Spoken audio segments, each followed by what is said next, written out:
Muito boa noite a todos, que possamos ter aqui alguns instantes de reflexão. Vamos falar um pouquinho sobre família. E a família é uma coisa que todo mundo está inserido, não é mesmo? Estamos na Terra, nascemos aqui, estamos nos desenvolvendo aqui, precisamos uns dos outros. É por essa razão que nós formamos as nossas famílias.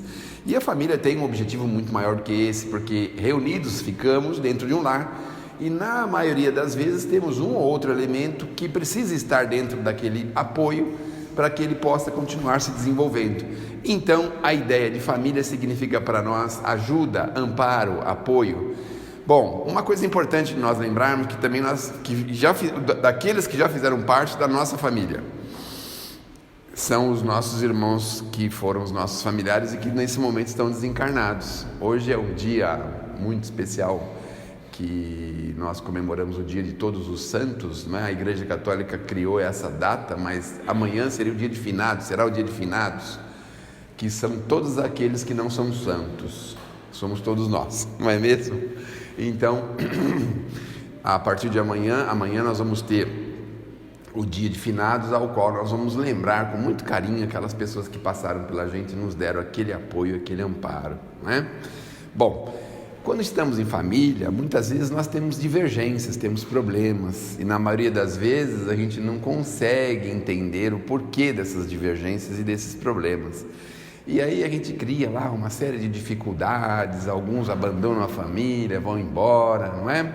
Mas os nossos irmãos benfeitores estão sempre nos mostrando a necessidade que nós temos de reconciliação, de ajuda mútua, porque de uma forma ou de outra, quando estamos reunidos em família, somos mais fortes para enfrentar os problemas do dia a dia, mais fortes para colocarmos o nosso ombro amigo, mais fortes para nos desenvolvermos, para sermos incentivados. O Paulo fala para a gente que existem dois tipos de família. Na verdade, quem fala é o Emmanuel, não é? Ele fala que existem dois tipos de família, que nós confundimos muito, que são os parentes e a família. Então ele fala da parentela, que não significa propriamente ente da nossa família. Quando ele fala família, os espíritos querem dizer aqueles que são ligados pelos elos dos sentimentos, do coração. Esses são os nossos familiares, e às vezes eles não estão na mesma casa ou no mesmo ambiente. Às vezes a gente tem familiares muito queridos que nós encontramos, por exemplo, no nosso dia a dia, no trabalho, na escola, na vizinhança. Então nós temos familiares nossos que têm um sentimento muito grande por nós e nós por eles. São esses os elos de família. Aí nós temos a consanguinidade, que são os parentes. A consanguinidade são aqueles que têm mais ou menos uma descendência, ou nós temos descendência deles, do sangue. E é com esses aí que nós precisamos muitas vezes se reajustar. Então muitas vezes a gente chega, né, acorda em casa assim, tipo com uns 10 anos de idade, hoje em dia é mais cedo, não é? Uns 7 anos, 6 anos a gente acorda assim, aí você descobre, meu pai, minha mãe, meus irmãos, a gente acorda, né? E aí daqui a pouquinho a gente começa a ter aquela coisa, uma sensação meio estranha, fala, meu Deus, mas eu não consigo aceitar ele como meu pai ou como minha mãe, tem aqueles conflitos, aquelas dificuldades, não é? Bom, mas o objetivo é chegarmos na reconciliação, porque os nossos familiares, aqueles que estão conosco, mesmo em parentela com o nosso elo consanguíneo, eles precisam estar com a gente. Eles têm elos com a gente, elos do passado que nós precisamos resolver, criar condições favoráveis. E não raras vezes são elos fortes, pesados que nós temos com esses nossos irmãos. E então a ideia básica é que a gente aprenda a conviver em família, que não é uma tarefa muito fácil, convenhamos, não é? Ainda mais hoje que nós estamos vivendo aí um choque de mudanças. Então, há alguns anos atrás era fácil, a gente atendia bem o pai e a mãe, sabia interpretar o olhar deles, não é? Quando ele olhava de um jeito, olhava de outro, a gente sabia como lidar com isso. Hoje está um pouquinho confuso nessa situação, mas a ideia é que a gente procure conciliar-se, sempre com sentimentos nobres, com muita tolerância, com muito amor, porque nem sempre nós vamos estar diante de alguém que desenvolve conosco elos de amor. Os nossos parentes muitas vezes estão por motivos de reconciliação mesmo, não é? Então, às vezes a gente vai encontrar-se com eles. Bom, vamos relaxar um pouquinho, o assunto está bastante forte, né? Bastante grave, e a gente fica se lembrando daqueles entes queridos, né? Que já se foram, que nós temos muita saudade. Mas também nos lembramos dos nossos entes queridos quando nós convivíamos com eles, os nossos pais, não é? Aqueles que conviveram com a gente, que criaram a gente. E aí, como nós estávamos falando, a gente interpretava sinais, a gente sabia mais ou menos o que eles queriam. Quando a gente ia fazer alguma visita, por exemplo, e então a mãe falava que a gente não podia comer nada que não fosse oferecido para a gente, não é? Era uma coisa assim meio velada, né? Meio escondida. E às vezes o anfitrião da casa oferecia, a gente aceitava assim com muito entusiasmo. Aí a mãe olhava para a gente assim, a gente já recuava, não é? Então a gente tinha uma outra forma de educar. E hoje em dia nós temos esses choques de gerações, porque hoje em dia os nossos filhos, aquelas pessoas que a gente tem verdadeiros elos de amor e de consanguinidade, muitas vezes têm dificuldade de aceitar alguma coisa, convivem com a gente por muito tempo. Alguns de vocês devem se lembrar que alguns anos atrás, não muitos, talvez uns 500 meses atrás, a gente era convidado, por assim dizer, de formar uma família já aos 20, 22 anos, ou um pouquinho menos, ou um pouquinho mais, não é? Hoje os nossos filhos não formam família com 20, 22, aí às vezes eles formam com 45, 50... Até com 60 anos eles moram na casa do pai, da mãe, não é? Porque estão sempre fazendo alguma coisa, faculdade, pós-graduação, PhD, fazem viagens para a empresa, então não podem ter um elo de família, podem ter um compromisso familiar. Mas no nosso tempo a gente tinha outros tipos de responsabilidades. Então a gente vai dessa forma caminhando para o entendimento, e essa é a ideia do Evangelho em nós. Mas o Evangelho também fala para a gente que nós precisamos ser gratos e recompensarmos os nossos pais. E aí nós vamos pensar, como que nós podemos recompensar os nossos pais, não é? De que forma a gente pode fazer isso?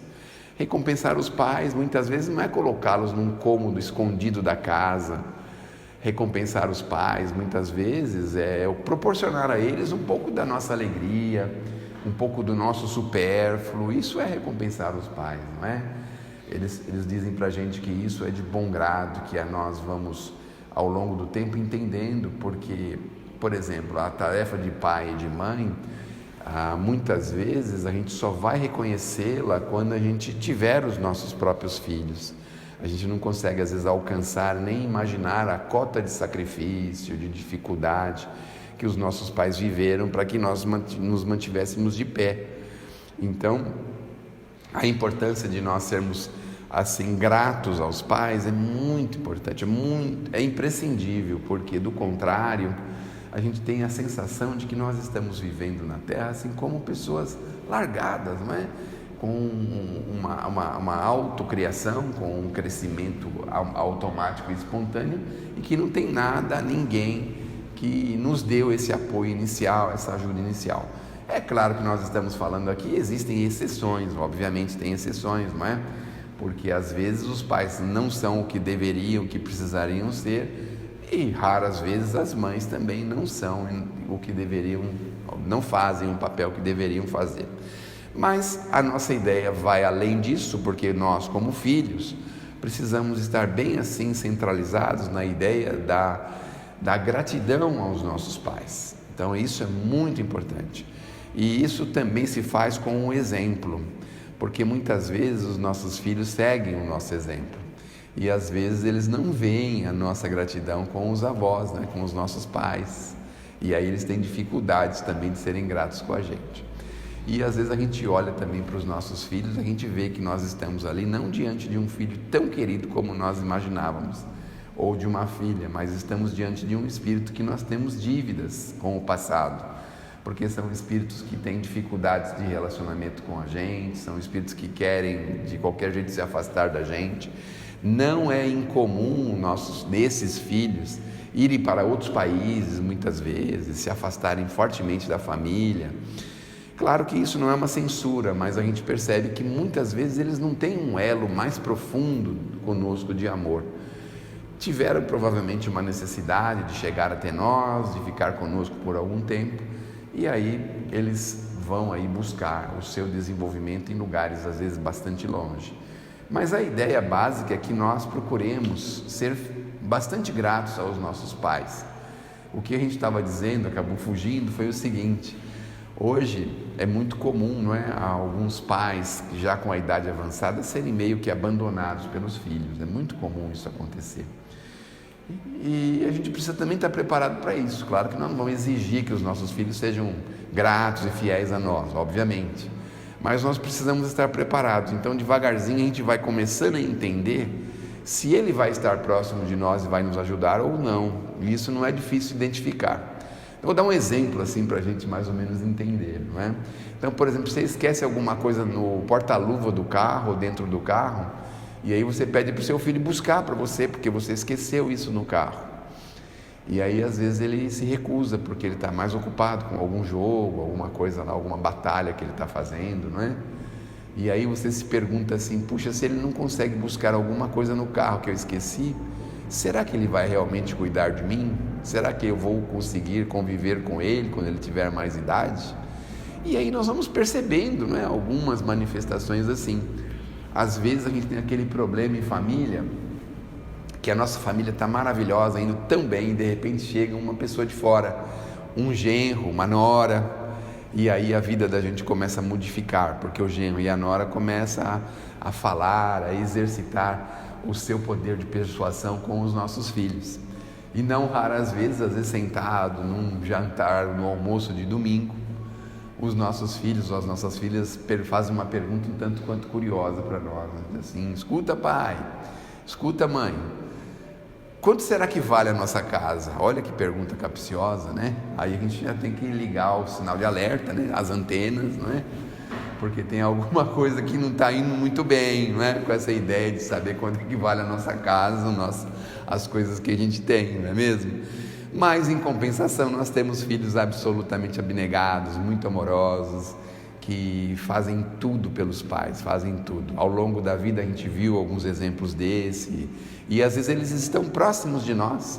Então a gente vê o sacrifício que às vezes uma pessoa faz por manter o pai dentro de casa, a mãe dentro de casa, às vezes sozinha, viúva, mobiliza lá uma série de recursos para que ela tenha um pouco de conforto. A gente vê filhos muito gratos também. Aliás, é muito provável que nós tenhamos um número muito maior de filhos gratos, porque muitas vezes o pai e a mãe conseguiram realizar um bom trabalho, ao qual o filho reconhece aquele sacrifício, aquele apoio que ele sempre precisou e que ele sempre conseguiu. Então fica mais fácil quando a gente consegue vencer a nossa tarefa em família. É claro que existem pais que abandonam o lar, que abandonam a família, os filhos, e aí essas crianças e essa família têm dificuldade de aceitar a postura do pai, a forma que ele viveu, que está vivendo. Às vezes tem dificuldade de aceitar ele com uma nova família. Mas isso o Evangelho vai nos ajudando de forma a compreender que no fundo, nós temos um parentesco, que é um parentesco espiritual. Todos nós somos irmãos do mesmo, somos filhos de um mesmo pai, somos irmãos, portanto. Então, às vezes, um desvio de caminho, um erro, um escorregão, um problema pode acontecer. Nós também temos que estar preparados para o perdão, para o entendimento, para a compreensão, porque na Terra, obviamente, a gente ainda tem imperfeições. É muito comum alguns filhos exigirem a perfeição dos pais também, não é? Muito comum, ou os pais exigirem a perfeição dos filhos. Isso também é um problema grave, e é um problema que nós precisamos, junto com o Evangelho, superar, porque, em verdade, quando nós estamos nessas condições, a convivência, a vida fica muito difícil entre nós. Então, a ideia mesmo que o Evangelho mostra para a gente é que nós possamos nos manter o mais próximos possíveis dos nossos familiares, que nós possamos dar toda a assistência que está ao nosso alcance, porque existe uma advertência interessante. Eles dizem assim: se a gente quer salvar o mundo, mas não consegue conviver com 2 ou 3 ou 5 pessoas dentro de um lar, como é que nós vamos exercitar os nossos propósitos de salvar o mundo, ao salvar as pessoas lá na rua, não é? Porque às vezes a gente tem aquele idealismo, a gente quer fazer e acontecer, e virar e desfazer, e aí a gente não consegue conviver. Uma coisa importante também de nós sabermos é que a família, muitas vezes, ela é instituída, em primeiro lugar, pelo Criador. E Ele é que coloca as pecinhas do xadrez em nossa casa, né? Quer dizer, cada um dos elementos está ali com um objetivo.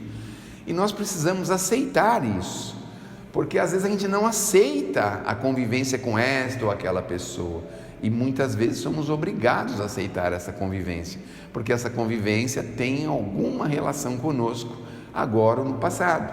E a outra ideia que é muito interessante é que nós precisamos aprender a nos manter no posto de serviço em que fomos colocados. Isso é um grande problema, porque alguns de nós muitas vezes quer fugir desse posto de serviço, quer procurar outro serviço para fazer, em outros lugares, com outras pessoas.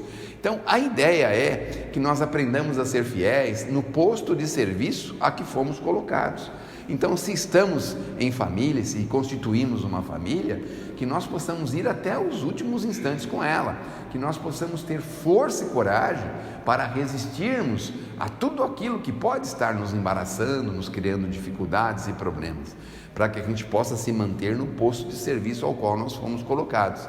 É tão fácil e tão assim, sem mérito, quando a gente abandona, não é? Muito fácil.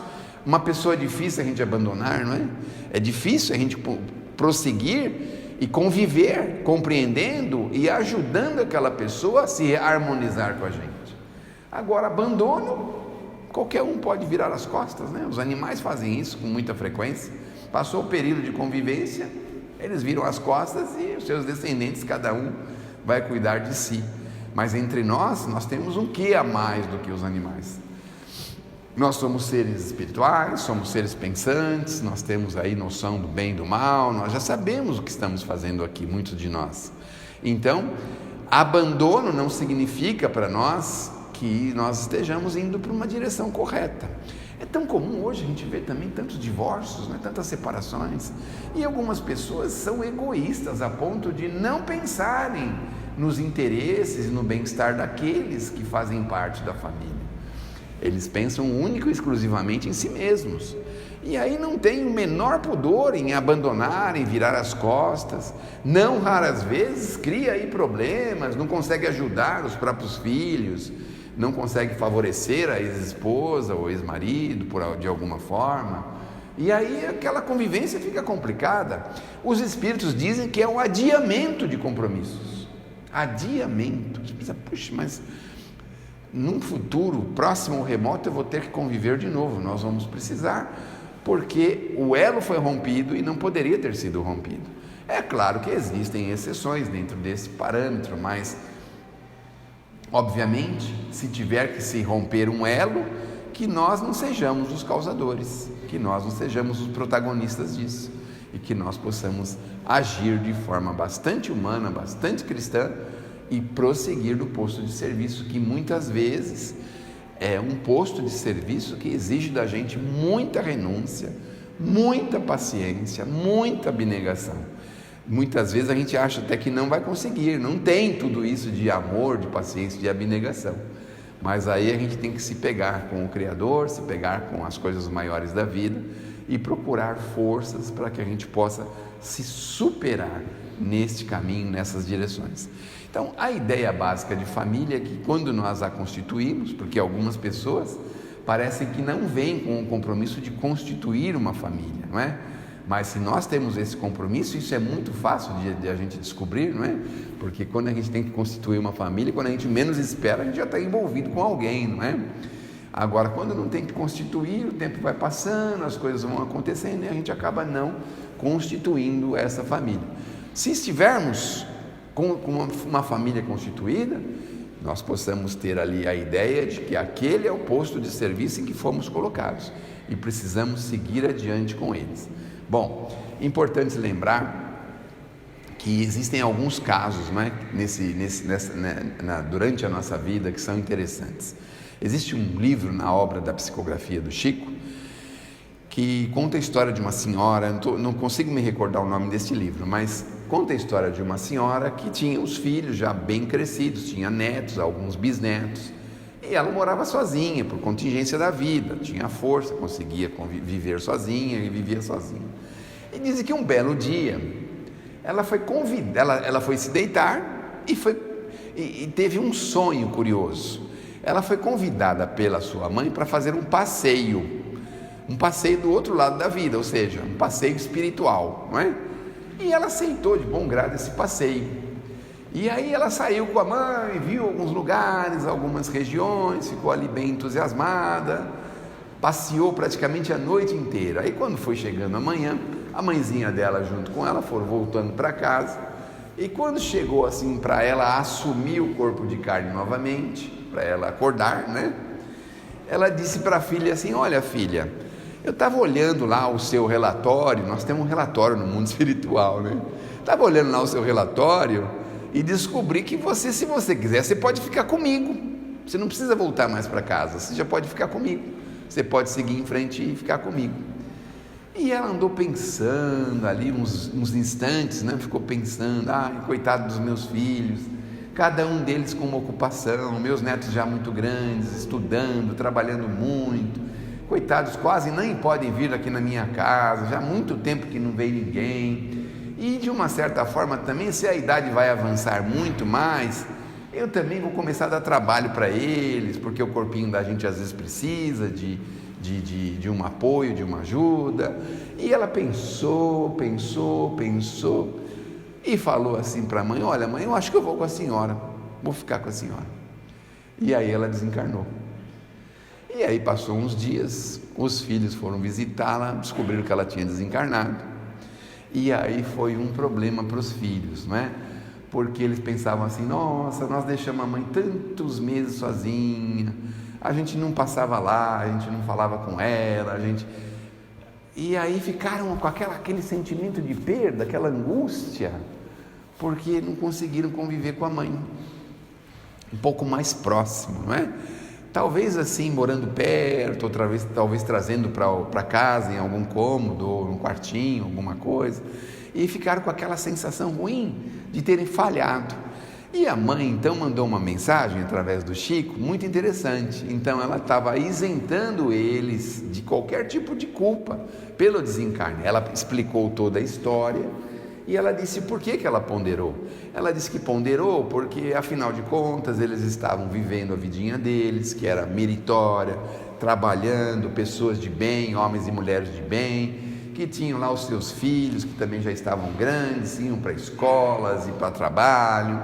Então ela falou de um jeito assim, com aquele amor de mãe muito profundo, que na verdade eles não tinham culpa do que tinha acontecido, que ela pedia desculpa para eles de ter tomado essa atitude, porque ela acreditou que se passasse mais tempo lá sozinha, ela certamente ia dar mais trabalho para os filhos, que já estavam demasiadamente assoberbados, porque raramente eles podiam sequer visitá-la. Então falou com tanto amor, que eles acreditaram nela, né? Porque no fundo, ela os isentou por conta do amor profundo que ela tinha pelos filhos, obviamente, não é? Mas não raras vezes a gente falha, não é? Falha com os nossos familiares mais próximos e com aqueles que foram tão significativos para a gente. Então a ideia é que nós nos aproximemos deles, que nós possamos dar um pouquinho mais de atenção, algum conforto que possível, e demonstrarmos a nossa gratidão por eles, por tudo que eles fizeram com a gente. Ah, mas eu tenho um familiar, um pai que não foi tudo isso que você está falando, ou uma mãe que não foi tudo isso.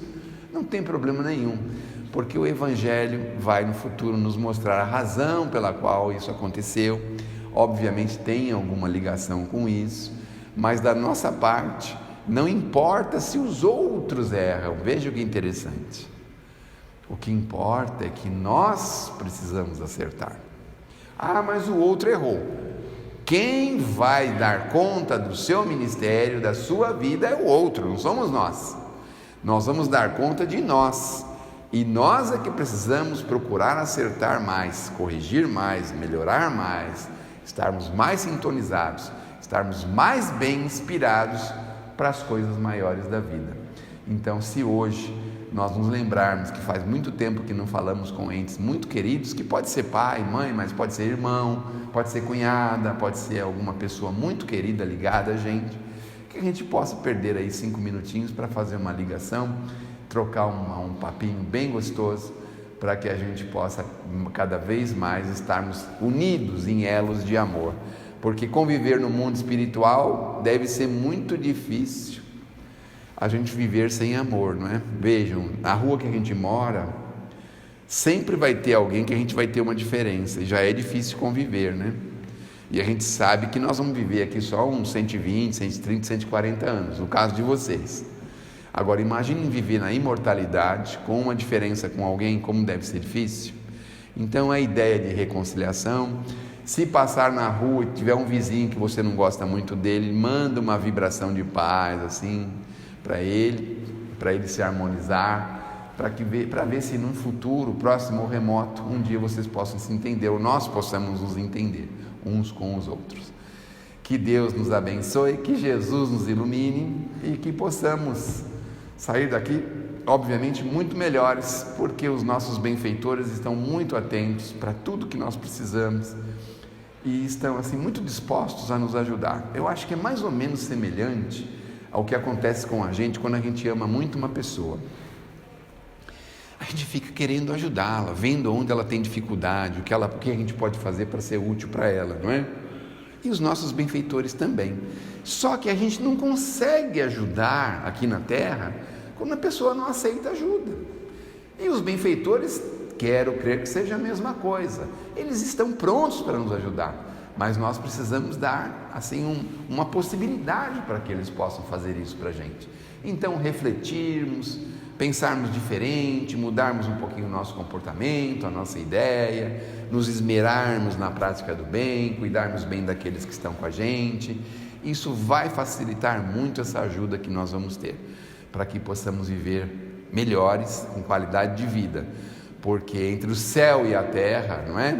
A distância não é muito grande e nós já podemos viver um verdadeiro paraíso, um verdadeiro céu ainda aqui na terra, desde que a gente se disponha a viver como Cristo nos ensinou a viver.